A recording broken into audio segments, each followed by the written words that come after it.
దేవుని పరిశుద్ధ నామానికి మహిమ కలుగును గాక.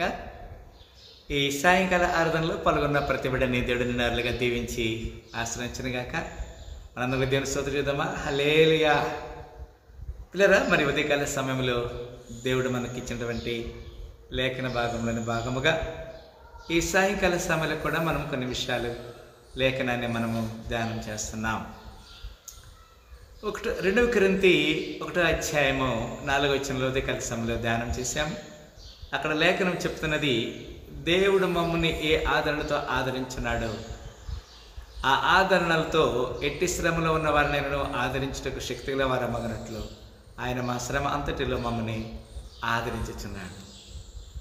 ఈ ఆదరణకరమైనటువంటి మాటల్ని మనము అర్థం చేసుకున్నట్లయితే, ప్రతి వారి జీవితంలో సమస్య ఉన్నది, బాధ ఉన్నది, ఇరుకు ఉన్నది, ఇబ్బందులు ఉన్నాయి.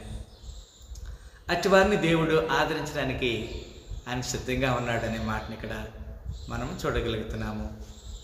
ప్రియులారా, ఇక్కడ కొన్ని మాటలు ఈ ఆదరణ అనేటువంటి విషయం గురించి కొన్ని లేఖనాలను మనము ధ్యానం చేస్తాం.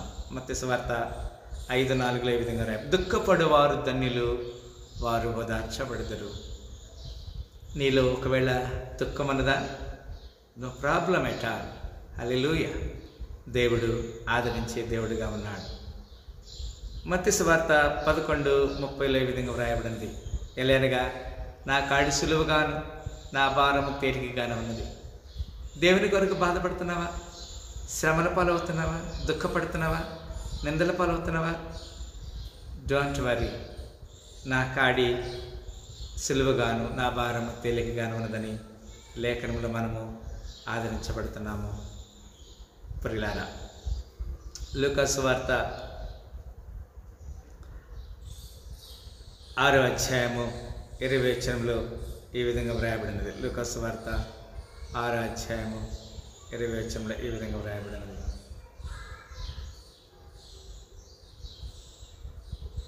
ఇక్కడ లేఖనాన్ని మనం చూస్తున్నాం. ప్రియులారా,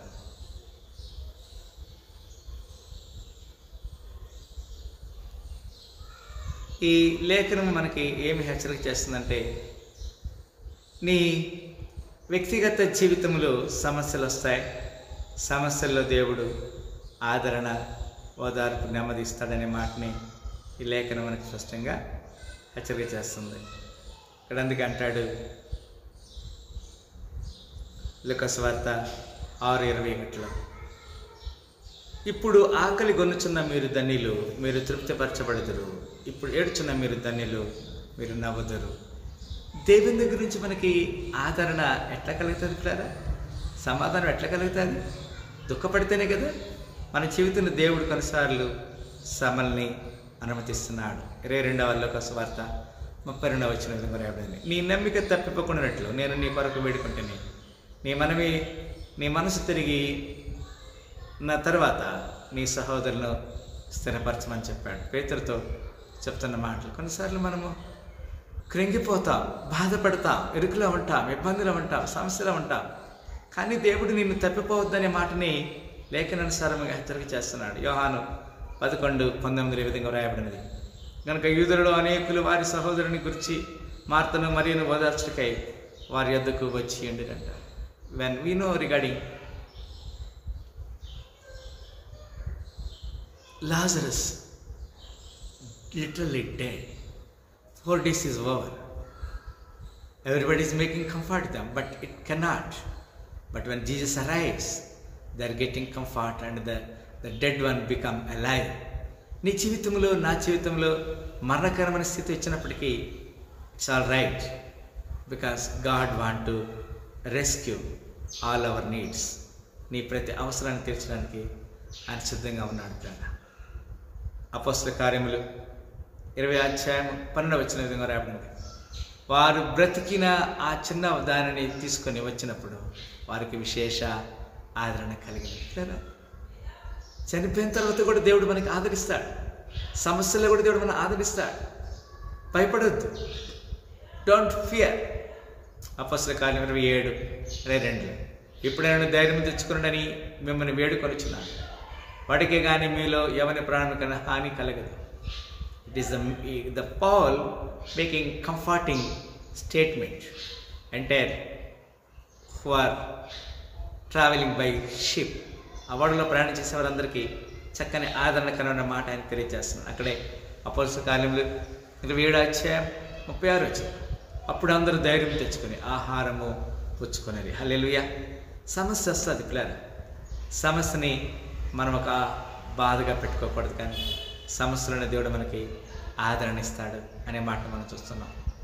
రోమా 5:3-4 అయితే వారు అంతేకాదు శ్రమ ఓర్పు పరీక్ష నిరీక్షణ కలిగి చేయనని ఎరిగి శ్రమల యందును అతిశయపడదామంటాడు. మనం ఎంతమంది ఈ స్టేట్మెంట్కి దగ్గరగా ఉన్నాం? లేకపోతే మనకి ఇది కొంచెం బలహీనతగానే ఉన్నదా? శ్రమ మనకు ఓర్పు నిరీక్షణ కలిగిస్తుంది. రోమ 15:5-6 విధంగా రాబడింటారు. మీరు ఏకభాగము గల వారై ఏకగ్రీవముగా మన ప్రభువైన యేసుక్రీస్తు తండ్రి దేవుని మహిమపరచు నిమిత్తం క్రీస్తు యేసు చిత్త ప్రకారము ఒకరితో ఒకడు మనసు కలిగిన వారై ఉండినట్లు ఓర్పునకును ఆదరణకును కర్తయ్యడు దేవుడు మీకు అనుగ్రహించునుగాక. It is there in our day to day life. It will be happens. మన విషయంలో ఏమాత్రం కూడా కొదవలేని వారిగా ఉండాలి. 1 కొరింథీ 14:3 క్షమాభివృద్ధి హెచ్చరికై ఆదరణ కలిగినట్లు ప్రవచించేవాడు మనుషులతో మాట్లాడుచున్నాడు. ఆదరణ నీ జీవితంలో నెమ్మది కలగటానికి దేవుడు నిన్ను ఏర్పాటు చేసుకున్నాడు. అక్కడే 1 కొరింథీ 14:31 అందరూ నేర్చుకున్నట్లు అందరూ హెచ్చరిక పొందినట్లు మీరందరూ ఒకరి తర్వాత ఒకడు ప్రవచింపవచ్చునంటాడు. దేవుని వాక్యాన్ని ప్రవచించాలి. And God permit us to do something, we must act wisely. మనం పని చేయటానికి సిద్ధంగా ఉండాలి. 2 కొరింథీ 4:14-15 విధంగా విశ్వసించిరి గనక మాట్లాడితేనే అని వ్రాయబడిన ప్రకారము అట్టి విశ్వాసముతో కూడిన ఆత్మ గలవారమై ప్రభువైన యేసును లేపినవాడు యేసుతో మమ్మను కూడా లేపి మీతో కూడా తన ఎదుట నిలవబెట్టునని ఎరిగి మేమును విశ్వసించున్నాం గనుక మాట్లాడుచున్నాం. మన విశ్వాసము ఒక దినం ఆయనతో కూడా కూర్చోబెడతాడు. We should stand in front of him. God will definitely lead us. 2 కొరింథీ 7:4 మీ ఎడల నేను బహు ధైర్యముగా మాట్లాడుచున్నాను. మిమ్మల్ని గురించి నాకు చాలా అతిశయం కలదు. ఆదరణతో నిండుకొని ఉన్నాను. మా శ్రమ అంతటిని మించిన ఆధిక్యమైన ఆనందముతో ఉప్పొంగుచున్నామంట.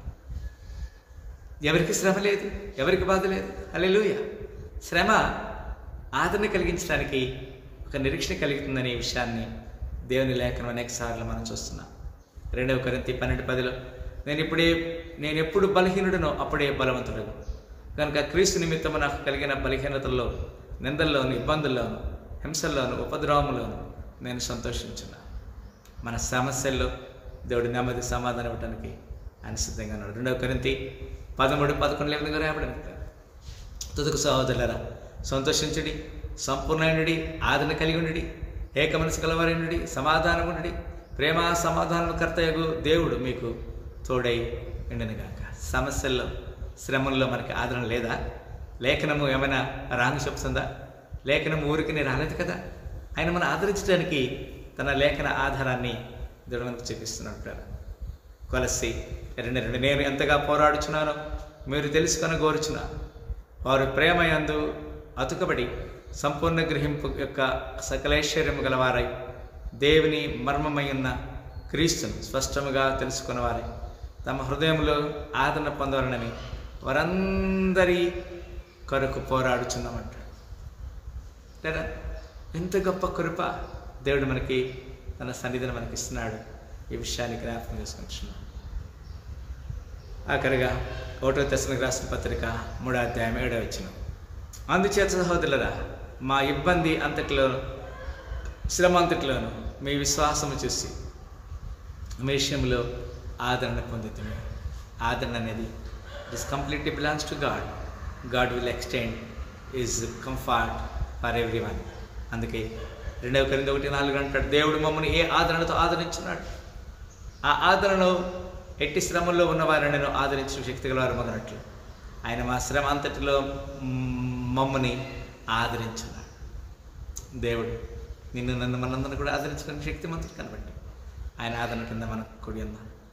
ఈ సాయంకాల పునరుద్ధాన శ్రమలతో దేవుడు మనందరూ నిండాలని దీవించాలని కోరుకుంటూ ప్రార్థన చేస్తాం. Let us all close our eyes. Let us pray.